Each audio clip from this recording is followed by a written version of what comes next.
Donc partie 2, nous sommes toujours avec François, place de la Bastille, et on continue la petite discussion à bâton rompu. Oui. Donc on revenait dans ce qui a été construit pour remplacer la forteresse de la Bastille. Ouais. Mais toutes les pierres de la forteresse, elles sont disséminées un peu partout sur Paris. Ah ouais. Donc oui, la destruction de cette forteresse, moi je trouve que c'est pas très... Ah, je l'aurais jamais fait, moi. C'était une prison, non? C'était une prison, la Bastille? Une prison, oui, mais c'était un symbole. Mais là, moi, je suis contre la destruction des monuments, même si ce sont des symboles. Il faut les conserver, la mémoire des pierres, quand même. Voilà, c'est ça, pour montrer ce qui s'est passé. Le symbole, il peut être investi, on peut mettre des drapeaux, des choses comme ça, mais il faut garder les pierres telles qu'elles sont. Moi, je suis assez conservateur sur ce plan-là. Ou mettre des symboles, construire un édifice au-dessus, ou une tour, une annexe, si on veut retourner la symbolique, c'est pas un problème. Mais il faut garder la structure originelle. Moi, je suis contre la destruction des monuments, parce que pour moi, c'est un monument. Donc, du coup, à l'époque, il n'y avait pas de classification des monuments historiques. Je ne sais pas qui a instauré cette modalité de sauvegarde des monuments. Je ne sais pas si c'est peut-être Napoléon Bonaparte, peut-être, je ne sais pas. Ouais. Les sauvegardes des monuments, parce qu'avant, on ne faisait pas de cadeaux aux monuments, hein. On les rasait. C'est ça. Avant et maintenant, mais disons que... Mais c'est vrai, moi à côté de chez moi, il y a une vieille clinique, il y avait une vieille clinique qu'ils ont rasée. Il y en a qui sont nés dedans, ça leur a fait quelque chose, mais elle tombait par terre. Donc, oui, non, mais ça fait quelque chose, tu vois, c'est parce qu'il y avait la naissance des gens qui... Évidemment, c'est chargé d'histoire, c'est chargé d'énergie. Voilà, c'est ça. Et de mémoire. La mémoire, elle se projette sur des éléments comme ça qui sont physiquement intangibles. C'est ça. Et notre mémoire, ben voilà, elle est fluide, c'est un fluide. C'est un des beaux chiens, oh là. Ils sont gentils, ils sont contents. Là, ces chiens-là, ils sont pas trop heureux en France. Tu vois, le husky, là, tu vois, ils aiment bien la neige. Ouais, mais quand même, ils sont forts, on va reparler un peu, parce que là, aujourd'hui, on soutient les agriculteurs, donc on parle bien des agriculteurs. Oui, oui, quand même, c'est costaud. Ce qu'on apprend, parce que moi, je ne le savais pas, que le patron des syndicats, il a comme un conglomérat, il a le sieur. Il fait par exemple, ils ont augmenté le GNR, tu sais ce que c'est?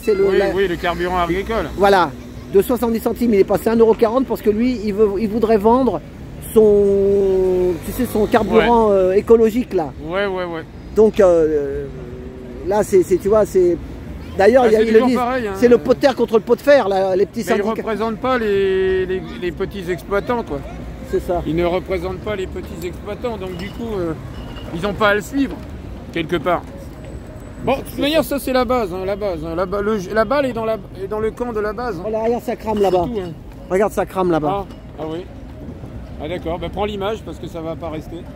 Ça crame là-bas, ça est en train de brûler là-bas, au-dessus. Là, il y a peut-être une manif qui a dégénéré. Eh ben oui, c'est la manif qui a fini juste... Ah, Darmanin. Oui, la manif Darmanin. Mais quelle était la thématique de la manif?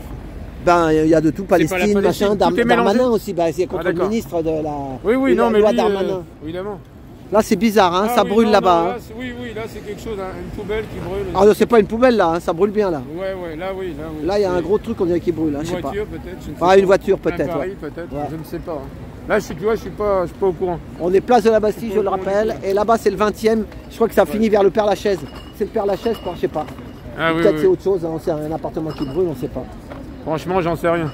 Voilà. En tout cas, c'est pas un nuage. Oui, alors donc on disait sur les... Qu'est-ce que tu penses de ça, comment ils font les gars pour se laisser faire comme ça? C'est que les gros, en fait, c'est un syndicat de gros en fait. C'est des gros exploitants. La semaine dernière, je disais qu'il n'y avait pas de densité idéologique. J'avais fait référence historiquement aux bolcheviks. Il y avait une densité idéologique pour encadrer du prolétariat, tu vois. Donc c'est vrai que si la masse faisait preuve de faiblesse, il y avait toujours entre guillemets... Bon, à l'époque de la révolution de 17, il n'y avait pas encore un commissariat politique. Il n'y avait pas de commissaire politique, entre guillemets, pour recadrer des troupes sur le terrain. Ça a été mis en place bien après, mais disons que... Bon, je parle de méthodologie, là. Je parle pas je fais pas d'alignement idéologique, non. On essaie de voir ce qui s'est passé historiquement pour éventuellement ne pas recommettre les mêmes erreurs, quoi. Mais disons que... Je parlais de densité idéologique, mais pourquoi les gens qui étaient sur les barrages les ont levés? Parce que justement, ils n'ont pas de densité idéologique, il n'y a pas de fondement, il n'y a pas d'arrière-cour, je dirais pas politique, mais on va parler d'idéologie. Il n'y a pas d'hyperconscience en fait, d'hyperconscience prolétarienne. C'est ça. Tu vois, c'est toujours pareil, parce qu'on parle de prolétariat, mais c'est du prolétariat qui possède quelque chose. Ils sont chacun pour sa gueule. C'est chacun pour sa gueule. Ben, en fait, c'est de l'individualisme. C'est ça, voilà, c'est ça. Individuellement, les gens sont toujours combatifs, mais le problème, c'est que une individualité a plutôt tendance à neutraliser une autre individualité. Elles sont toujours en concurrence souvent et des jalousies mesquines.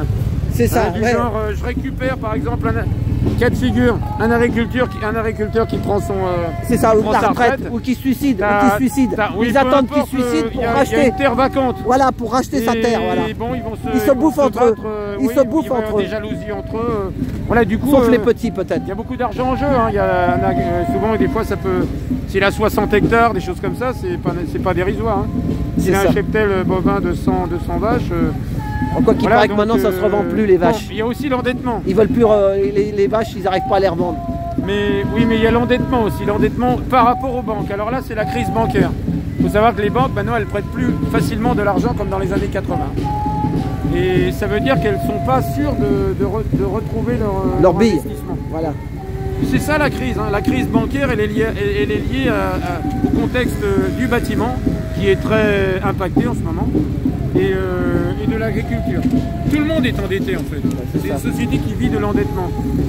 Et les banques ne prêtent plus aussi facilement qu'avant. Quasiment plus. Donc du coup, c'est grave. Ça peut... parce qu'une économie ultralibérale, si les banques ne prêtent plus, elle va se bloquer. C'est ça. Elle va se bloquer. Donc du coup, on n'est plus dans l'ultralibéralisme. Là, on est dans autre chose. On est en transition. On est dans une... On parlait de révolution industrielle dans les années 1800, tu vois. Et là, c'est une autre révolution, en fait. C'est une autre révolution, ça passe par l'IA, en fait. On a moins besoin du physique. C'est pour ça que les banques, elles ont tendance à plus investir dans les secteurs, entre guillemets, physiques. Elles investissent dans l'IA, dans l'immatériel. Des secteurs qui sont moins sujets aux aléas, tu vois. C'est ça. Et aux aléas climatiques, aux aléas, tu vois. Il y a moins de risques. Voilà, ils investissent là-dedans en ce moment, donc évidemment c'est la nouvelle société, le nouveau monde. Le nouveau monde qui nous ferait converger vers l'immatérialité, quoi. Tout serait qu'énergie. C'est vrai que nous sommes énergie, mais à un moment donné, il y a une énergie qui est, on va dire, cataloguée. Parce que l'IA c'est une énergie restreinte. Ouais. C'est pas l'univers l'IA, hein. C'est très restreint. Oui, mais ils ont un plan. Et ça a la prétention de reprendre toute l'historicité humaine en soi. Alors que c'est un univers hyper restreint, pour l'instant. Je sais pas ce que ça va devenir, mais... Il paraît que par exemple en Ukraine, tu as vu, ils ont donné 50 milliards. Mais il paraît que là-bas, c'est 20% du blé de l'Europe. Les terres, ça les intéresse. L'Ukraine, c'est le grenier à blé de l'Europe. Voilà, c'est ça. Donc c'est pas pour rien qu'ils leur ont donné 50 milliards. Il y a de la terre brune sur 3-4 mètres de profondeur en Ukraine. Ah ouais. Donc il n'y a quasiment presque pas besoin d'engrais. Ça pousse tout seul. Il suffit de passer un tracteur, de faire remonter remonter l'engrais qui est déjà contenu. C'est des terres noires. C'est ça. C'est des terres très riches. Donc du coup. Mais ici, ils ont un plan. Ils savent que les agriculteurs ils meurent.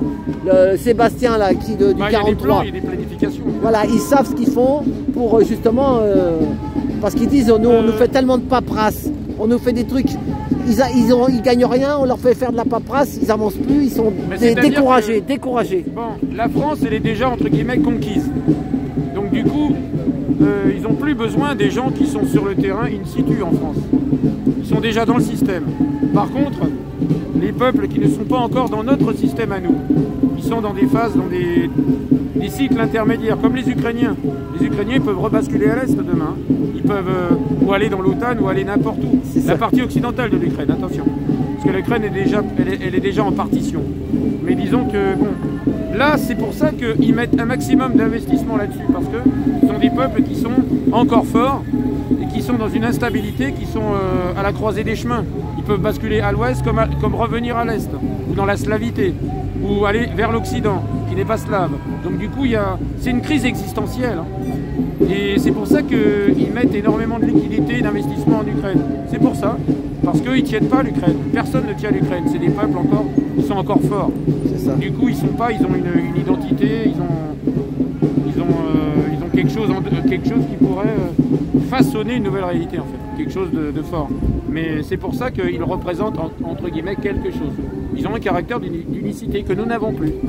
Voilà. Après, on peut toujours essayer de complexifier l'analyse évidemment, mais Voilà, donc évidemment, donc c'est vrai que la France étant acquise, elle ne sera pas soutenue.